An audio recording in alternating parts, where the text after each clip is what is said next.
Hello everyone, welcome to another episode of Brutally Honest Review. Today we're going to be talking about Chic Sparrow. Chic Sparrow is a US based company, is a relatively small company with a small team, and they have their own website, chicsparrow.com. They have been around for a few years, under 10 years I believe, and we're going to basically be diving in today about this company and pretty much everything I personally pay attention to about the company. Now, if you are a Chic Sparrow fan, which I know a lot of you are, since this is the most requested topic, when I did my Instagram poll for what I should be covering or what you want to see me covering. So I would just give you a fair warning. I will go through my usual review with my rubric and everything, and then at the end I will talk about the marketing of this company and my personal opinions. And if you're a big fan of Chic Sparrow and you just don't really feel like listening to somebody's opinion about the company, I will give you a warning as I am about to start my kind of like personal opinion about their marketing and everything, so that you can just click out of the video. I'm not trying to change anyone's opinion. I just kind of want to express mine. So let's dive in. Chic Sparrow sells mostly traveler's notebooks. They sell some folios, and they also have small leather goods, such as pen loops, pen holders, little pouches, wallets, key fobs, as well as tote bags. And for their traveler's notebooks is really kind of like their main product. The folios have been getting really popular recently, and they are coming up with new designs for their folios, but the vast majority of their product range is their traveler's notebooks. And I have a stack and kind of like this nice, I'd say nice presentation of some of the items that I have from them. I used to own a lot more. This is after my many rounds of destashing. These are what I kept, and you can definitely see a color scheme theme there somewhere. I spent well over 4 digits. I think it's close to maybe $1,500 or something like this on the Chic Sparrow website, and much more on the buy-sell trade groups.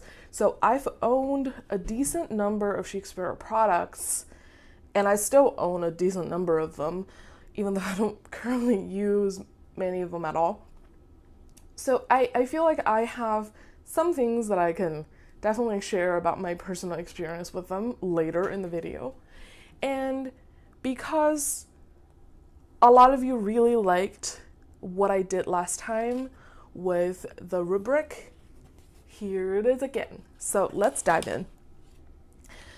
For the leathers they use, they're not like Moterm in terms of just having one or two main types of leather they offer.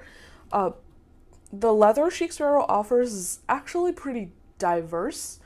So the one that I like the most is their Tea House and their Austin, formerly known as Mr. Darcy line. And this, actually, now that I think about it, literally every single piece I still have from them are from this line. So this leather is made here in the United States, in Pennsylvania, from a very well-known tannery called Wicked and Craig. This is their harness leather, and the Earl Grey, or the Tea House version of the leather, you can remember from what Chic Sparrow put on their website that this is an unglazed, it doesn't have that top kind of glazing, and the unglazed version is also the hardness leather, except for they just don't put the glazing on it. And overall, I really, really like this leather. Wicked and Craig is a very reputable tannery. They are based in the United States, and their vegetable tan leathers are very good quality. They're obviously full grain. They're aniline dyed, aniline drum dyed, and just in terms of this specific leather, it's wonderful. It's up there on the more expensive side for cowhide, definitely. And their Outlander line is similar to the Horwing Chrome Excel leather.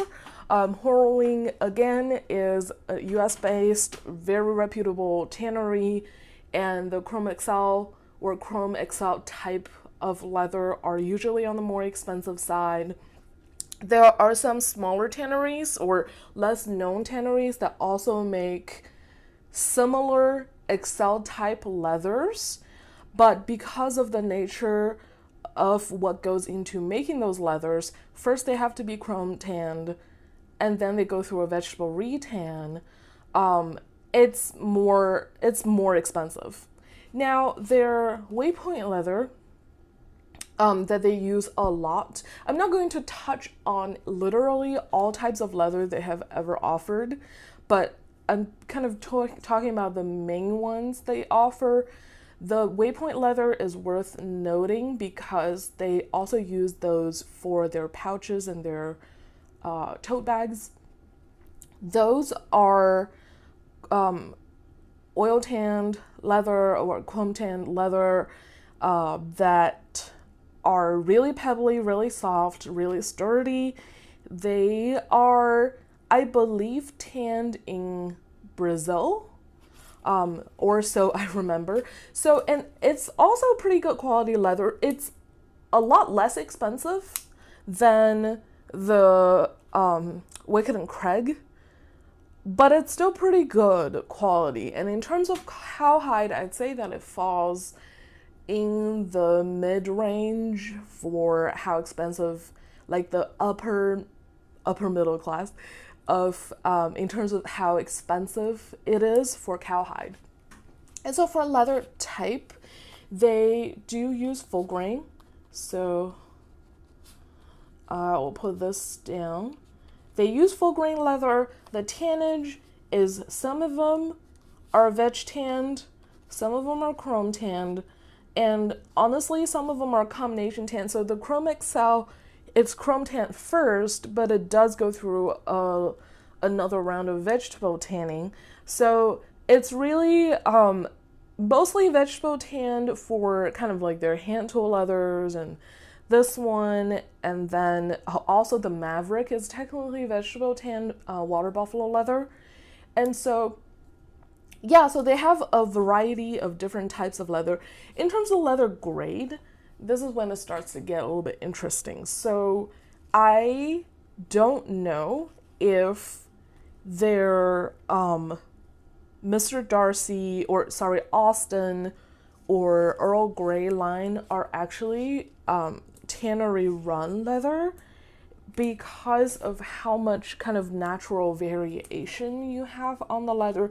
Generally, the grade of the leather, you can tell pretty well if it's aniline dyed leather, which means it shows all the characteristics on the surface of a leather because it's a transparent dye. And when it comes to these ones, the rule of thumb is the more natural variation there is on the leather, the lower the grade is. And because I don't know, I will put it as maybe it's a B grade or somewhere to an A grade. I'm not sure. There are some pieces that look relatively flawless. Well, I wouldn't say flawless, but that looks like it has less blemishes and everything. But then there are other pieces that look like they definitely have a lot of natural variation. So that's a question mark to me. And it's worth noting because the tannery run that has the least amount of so-called natural variation is going to be the most expensive. Not that it has too much kind of like structural or quality implication, but just in terms of cost, it's good to know kind of what grade it is. But overall, I would say that their leathers are really high quality. I would honestly give them like an A minus. And again, I am a harsh grader. The reason why I didn't give a complete A for the leather type is because there are more expensive leathers out there. And in terms of tannage, I would honestly also give them an A minus. The minus is because of their usage of chrome tan leathers. I have absolutely nothing against chrome tan leathers, but they do have more environmental impact. So that's the reason. When it comes to non-leather components, there's not really much to be said. Their hardware is pretty solid. One thing that I would note, and that other people have also complained many times, I've heard about, is their elastics. Their elastics, as of recently, are very inelastic. They're just, they're very hard. They kind of tend to not expand as much, and they do leave more dent and pull kind of on the spine more than softer elastics. So I actually do not use any of their elastics. First thing I usually do is to just take them out and then put in my own that are stretchier. So honestly, I will probably give them a B just because of the elastics. Stitching, their stitching is pretty well done. Sometimes you see some hiccups, but those are sold as second chance, and they don't really affect kind of like the quality of the stitching. It's more an aesthetics thing. And one thing I would point out is kind of how their stitching has changed for the smaller items. So this burgundy nano is an older one, and it has the tighter stitching, whereas the Hemingway, this is Havana nano, has a slightly wider stitching. So it's not the most consistent in terms of what they decide to go with, but just in terms of how it looks absolutely flawless. One thing that people have noted is this indent from the presser foot. I don't know enough about machine stitching to really know if this can be avoided. There are definitely companies that do machine stitching that you don't see the indent from. So I don't know if it's one of those things where you can like put a thin piece of foam to prevent it from leaving the indent or something like that. But I would give the stitching an A minus because it's really good. The threads are a very interesting thing. Their threads are thicker than most other makers out there that use machine stitching. And I have taken some of them apart. They're really good quality threads, I would say. However, they are on the thinner side and also not waxed if you consider. So the bottom one is one that I modified and did the stitching by hand, and you can obviously see the difference between kind of like the thickness of the thread compared to the hand stitching. And I have also heard people in the past talking about some of the stitching breaking off, and basically the company told them to burn the end off. It's not going to unravel. So they definitely have had kind of threads being snagged off or whatever types of issues in the past. It's a rare occurrence, but they do happen. And so I will give them a B plus, just because of the fact that this is not as thick and sturdy as all threads can be, because it's machine stitched. But for machine stitching, I definitely think the threads they use are really good. So when it comes to edge finish, it's a little bit tricky, because the thing that I will be going off of the most is probably going to be the Mr. Darcy Austin line, just because it's one of their most popular lines. They have the most, I feel like they have a lot of colors historically in the past from this line, and it's a full vegetable tan leather, which just means that you have a lot more that you can do with the edges since it's burnishable. So as you can see, this one is an Odyssey Siren that I got pre-owned, and as you can see, the edge is burnished, which is good.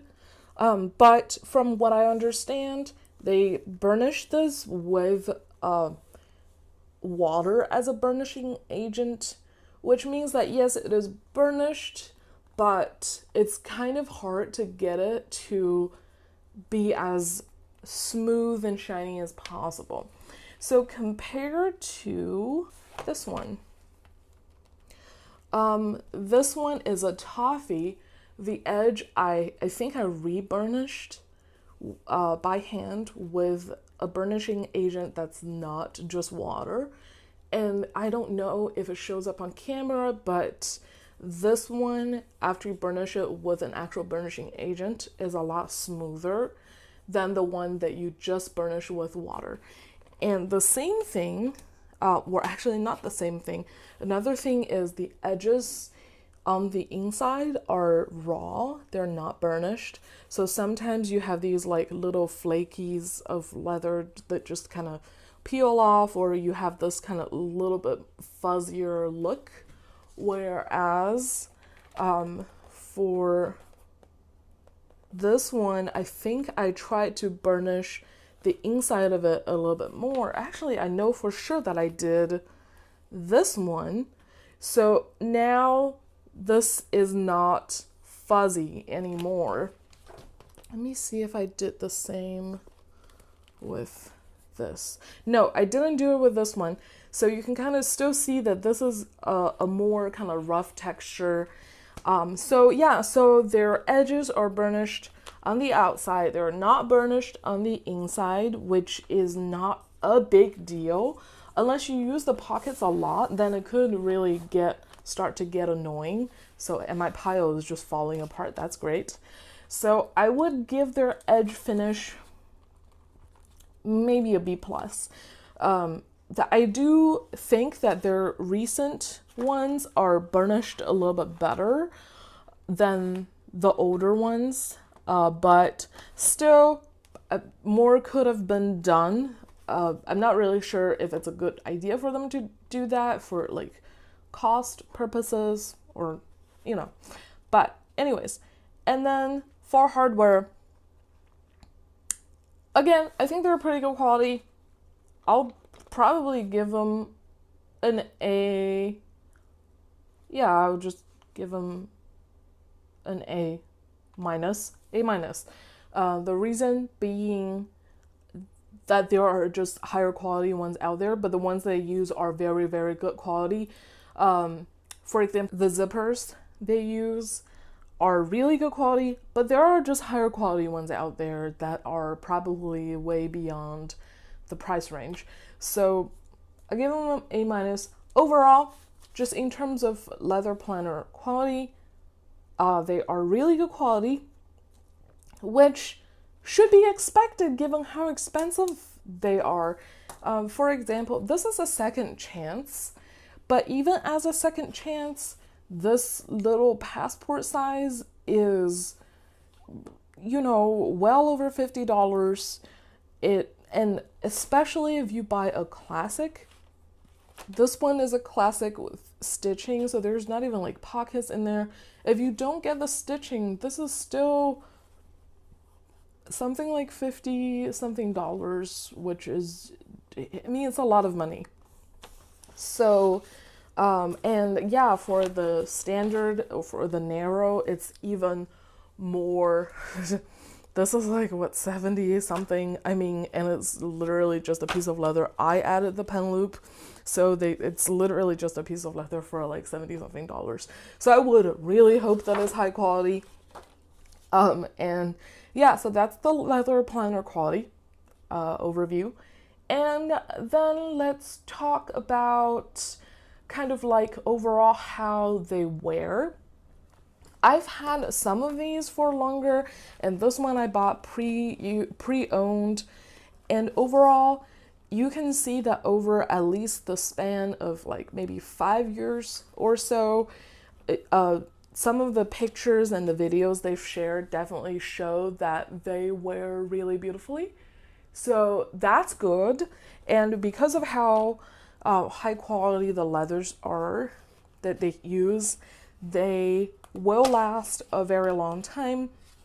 And unlike the Motorn, they don't have a refinished top or anything like that. So you don't really run the risk of the top being like peeling or anything along the line of that.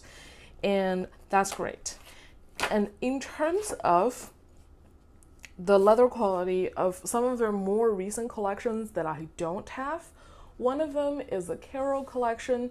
I have this piece of leather from my Atlantis leather, and somebody told me that this is basically the same as the Alice, I think, from the Carol collection. I don't have a sample of it, so I can't confirm, but you know what? They do feel very similar. I have a sample of a different color from the Carol collection. They feel eerily similar. And I wouldn't say that this is the highest quality leather. It is still full grain, but it's not like the Wicked and Craig harness leather or the Austin leather. Let's just say that. So I put a little question mark there.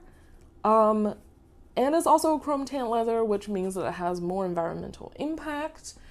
I'm not a biggest fan. I picked up this leather on from Tandy for like half off. So there's a sale going on with that. But they did say on the plus side, to replace their Maverick, which is the vegetable tan water buffalo leather that was really popular, they are going to be using a leather that I really, really think is this.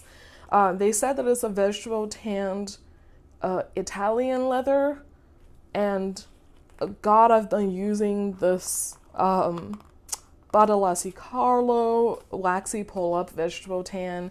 It's Italian from last year, and it's absolutely wonderful. And this leather is definitely high quality. It's definitely on the expensive side. And so I'm really excited to see if it's the leather that they use based on the pictures and the description. I really, really think so. If this is the leather they use and they're going to use more colors, like they said or implied, I'm really excited to see it because it's a really, really good quality leather and it's just wonderful.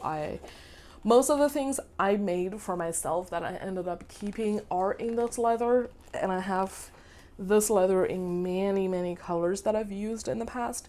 So I'm excited about that.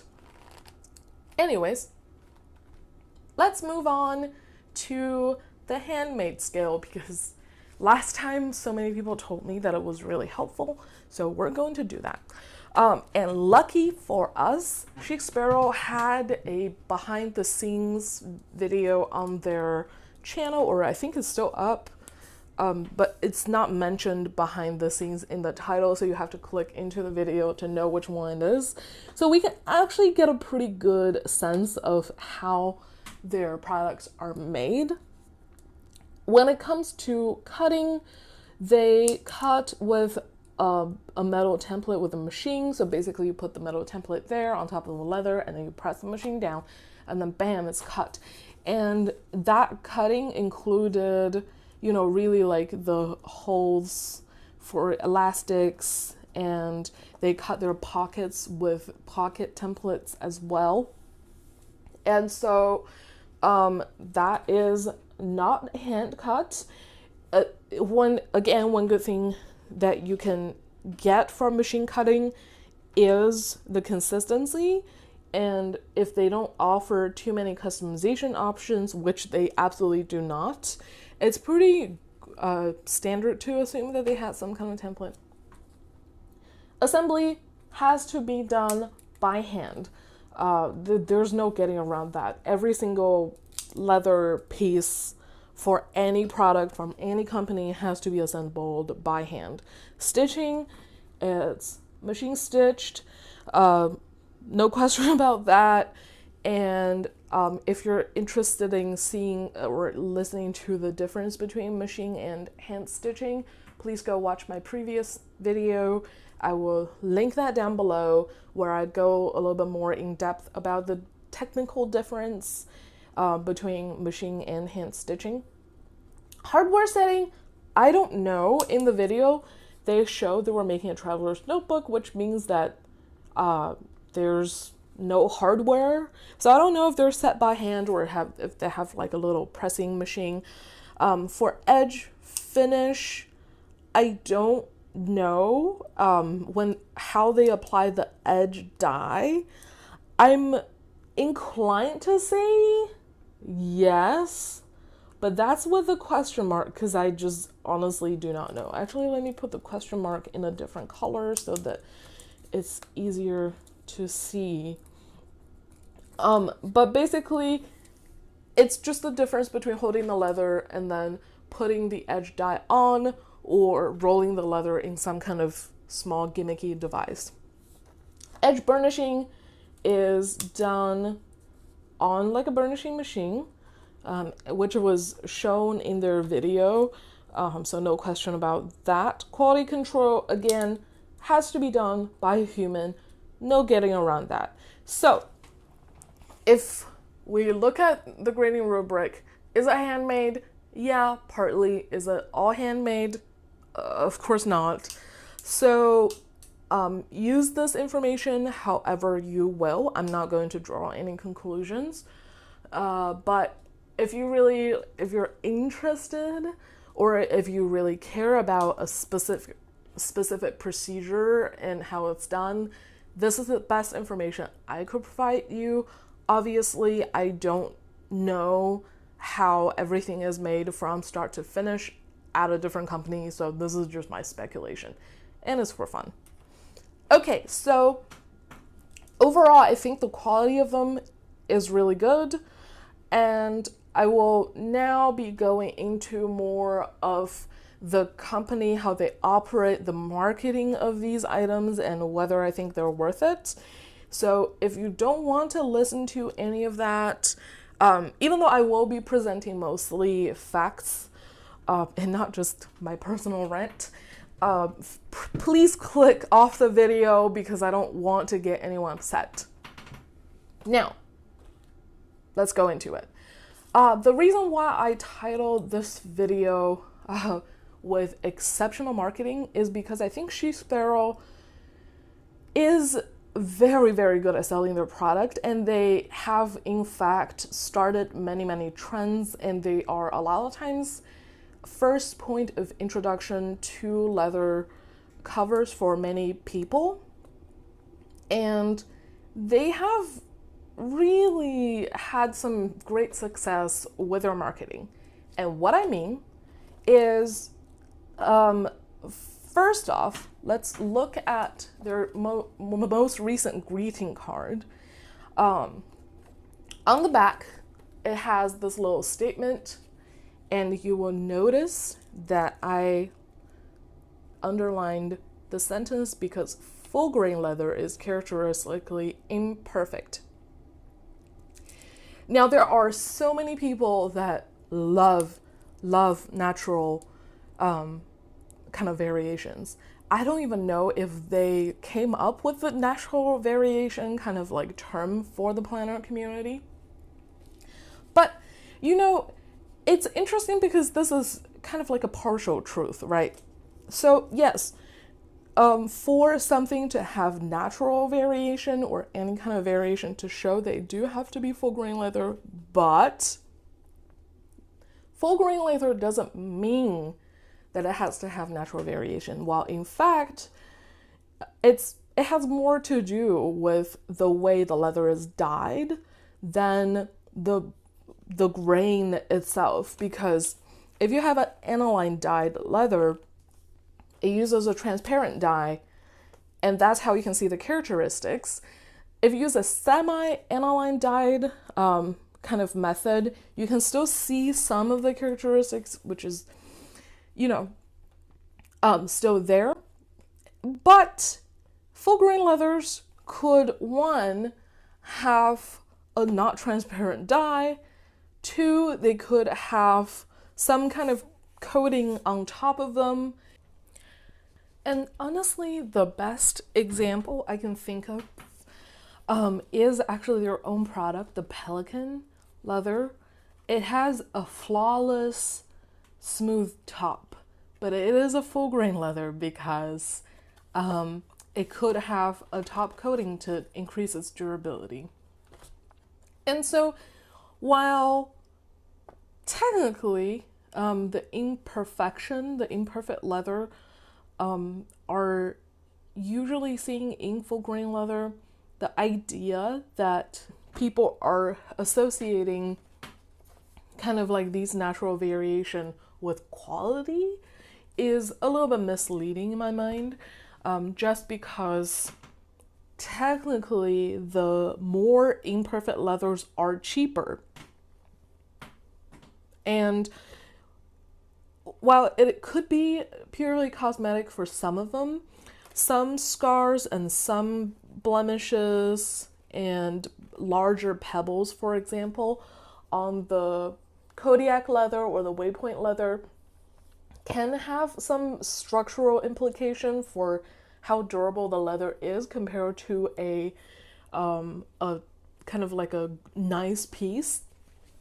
So yeah, just that's the first kind of partial truth that I have had a little bit of an issue with.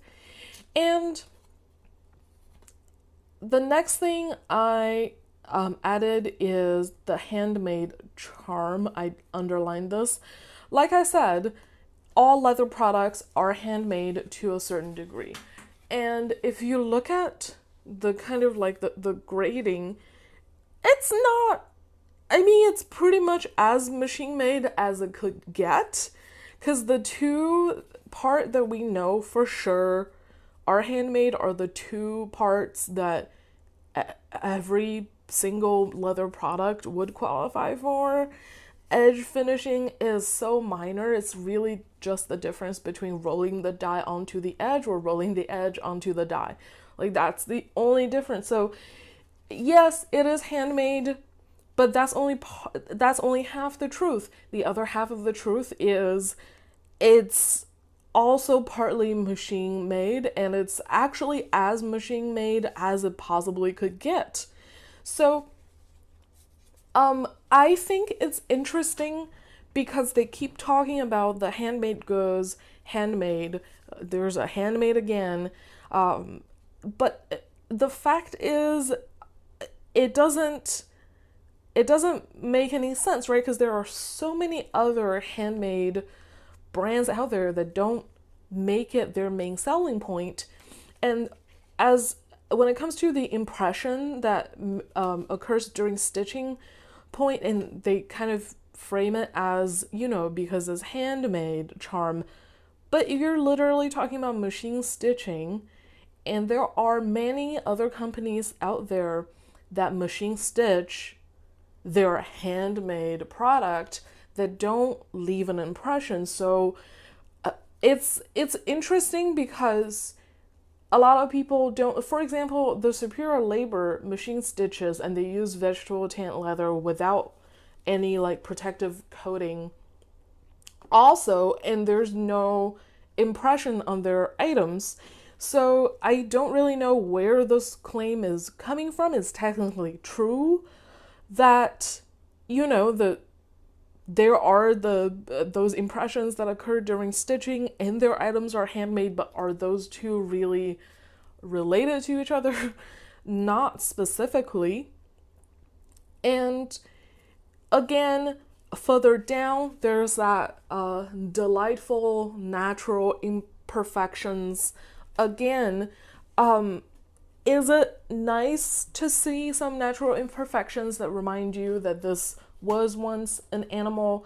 Yeah, to a certain degree, but it should be made clear in my mind that these are not the indication of high quality leather. If anything, if we're just talking about full grain leather and aniline dyed leather, the more natural variation there is, the less likely it's a top tier tannery run item. And another issue that I have with basically all of this idea that, imperfection just means handmade and good quality, is just, where do you draw the line between natural and unnatural? Is something that occurred during the skinning process natural? Is something that occurred during the tanning process natural? Is something that occurred during the dyeing step or the cutting step? Like, is natural variation only what was on the cow when the cow was living?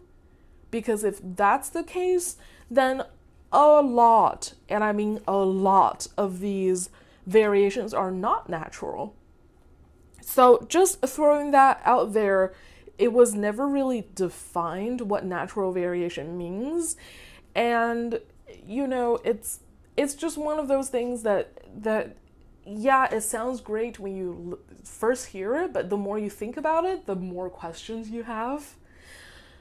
Another thing that made me think that they have great marketing is the whole kind of focus on American company, US made, made in the USA, all of that. It's written here on the card that it's an American company. They repeatedly talk about a USA based team, and kind of they have this thing written on their website or their blog post or whatever that's basically says they source their leathers from the USA whenever they source their materials from the USA whenever possible. What does whenever possible mean? I don't know.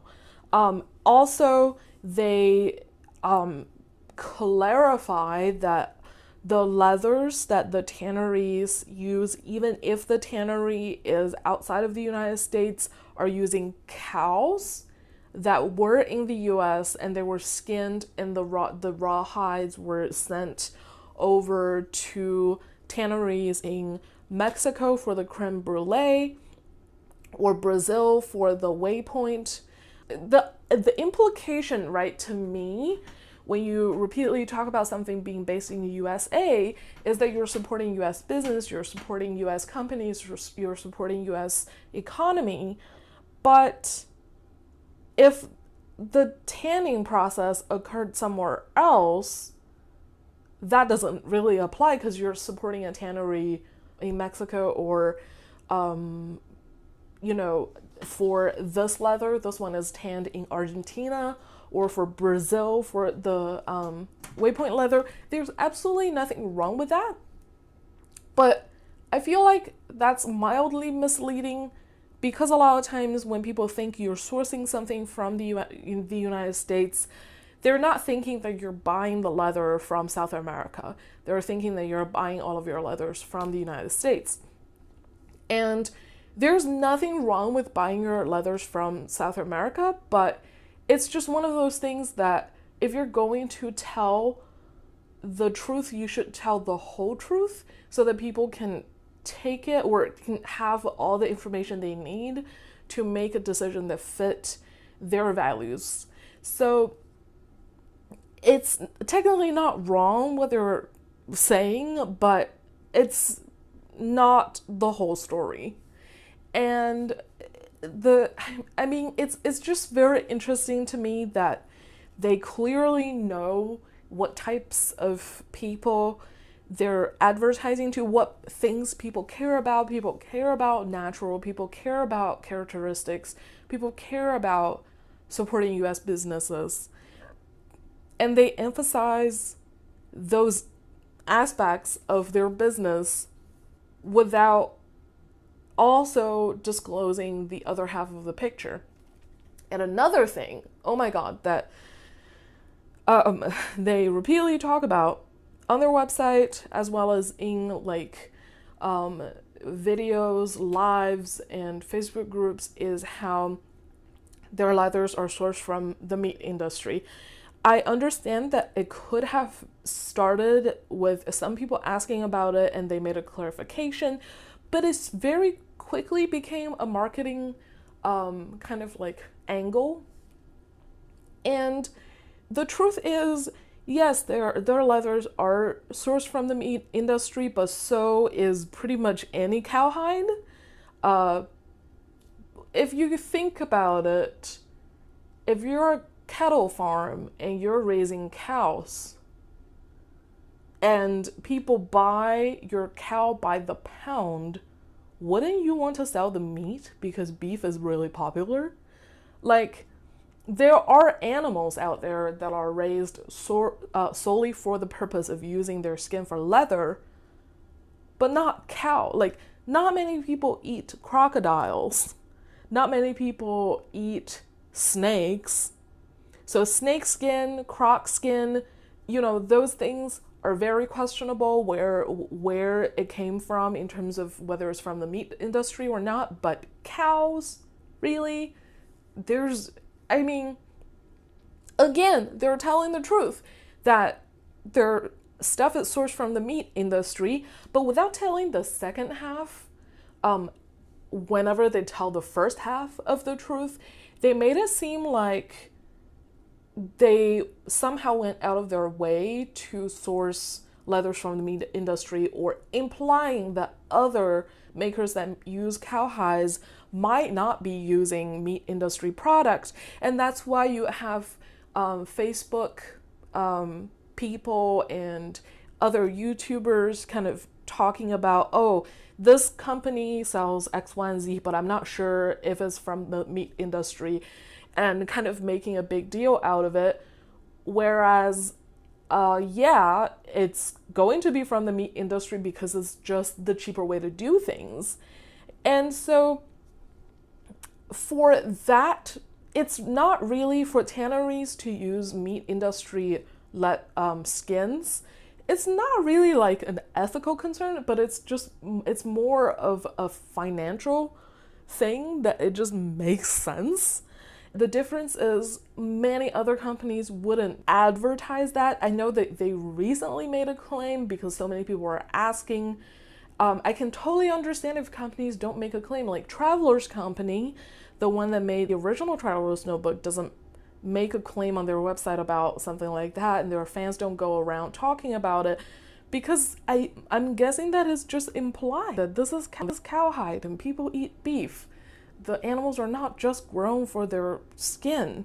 I feel like the frequency of this being brought up in the Chic Sparrow groups, in the Chic Sparrow community, by kind of YouTubers that are on Chic Sparrow's PR list, are kind of using it as a marketing point without really educating people about what types of leathers they should be looking out for. If they want to stick with leathers from the meat industry, you should be looking for a cowhide. For calf skin, is a little bit rougher. You should ask, because sometimes they are raised for the leather.